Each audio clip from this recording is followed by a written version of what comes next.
Hello. Bigyan naman akong comment ha. Tapos wait lang. Wait lang. Wait lang ha. Wait. Hello, ako yung kuya na Lindon. Pwede daw comment sa Angel na masaya niya mag-video, nakakainis ng bata. Wala, hindi ako. Sabi mo na. Hello, Gerald. Kung meron kang friends sana, tingnan mo itong friends ko, ha?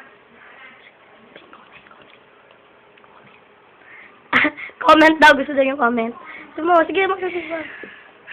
Bigyan mo akong comment, Gerald, pag meron kang friends. Tsaka, Diego, kung meron kang friends, sana ma-open mo itong profile ko. Sana ma-open mo yung kahit, sana maglagay ka sa explore, tapos baka makita mo yung profile ko doon, tapos add mo ko, ha? Sige. Papa rin mga, kaklase mo. Tsaka ibang tao. Okay na yun, wala na yun. Sige. Bye. Bye.